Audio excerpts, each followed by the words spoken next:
Are you an emergency response professional? Are you responsible for preparing, responding to, and recovering from disasters in your community? Are you a government agency administrator or elected official, sworn to protect your citizens and employees? If so, I'd like to take a few minutes to enlighten you about what the public now expects you to do when something bad happens. No, I'm not talking about simply responding to the crisis and making problems go away. That expectation will always be there. I'm referring to a new dynamic where citizens now see themselves as part of the emergency response, wanting to be informed, included, and engaged with.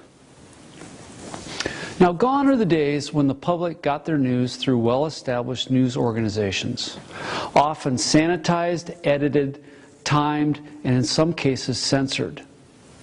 Today, anyone with a cell phone or computer is a news reporter, broadcasting unfiltered information in real time to whoever cares to watch. Now, what does this mean to those of us responsible for communicating during a crisis? It means we can't be fast enough.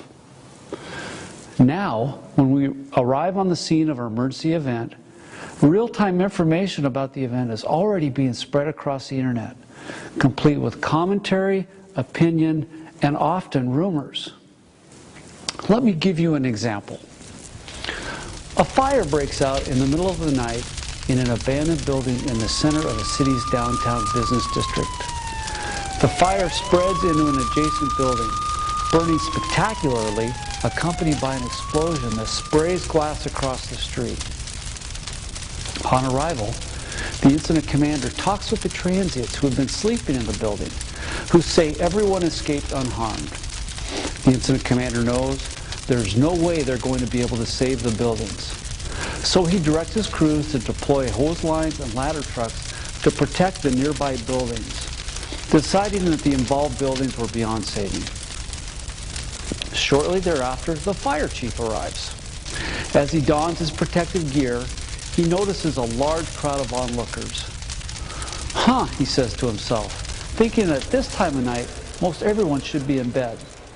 He notices the relatively young age of the crowd and realizes, okay, the bars must have just closed. As he walks past, he also notices that most everyone is talking, texting, or videoing using their cell phones.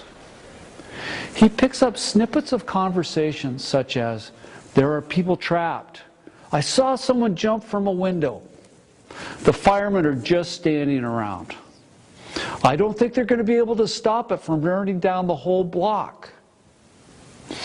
Now, in the old days, and by old days I mean less than 5 years ago, the fire chief would have simply noted the comments, passed them along to the public information officer, who would then spend 30 minutes or so crafting a detailed media release, have the incident commander approve the information in the release, then send it out via email blast or fax. Oh yeah, the PIO would also try to address this when the local TV and radio news reporters show up, knowing that the tape would not be aired until the early morning news. But today, this fire chief knew he was behind from the get-go.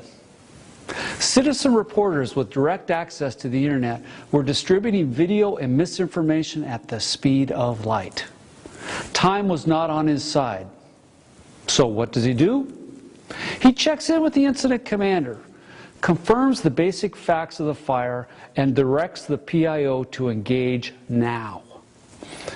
Now the PIO logs into Twitter and YouTube from a mobile data computer, noting video and messages about the fire are already posted online.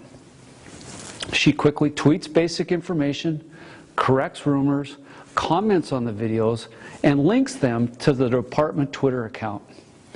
She answers questions from citizens worried about the toxicity of the smoke and whether the streets and local businesses will be open by morning rush hour. The local media outlets monitoring the agency Twitter feed retweet her initial information. Send her messages asking if she'll be available for interviews later in the morning, and link to the online videos of the fire. How long do you think it took to do this? 2 hours? 1 hour? 30 minutes? Nope. 10 minutes. The PIO needed only 10 minutes to listen, inform, correct, and begin engaging the community. So let me ask you, what can you do in 10 minutes? How many people can you touch? How fast can you listen? Can you quickly and consistently engage your citizens in crisis? Now, we understand if you're struggling with the answers, but being better prepared might be easier than you think. There are 3 important keys to meeting today's media and citizen expectations. I'll be talking more about these 3 keys later in upcoming videos.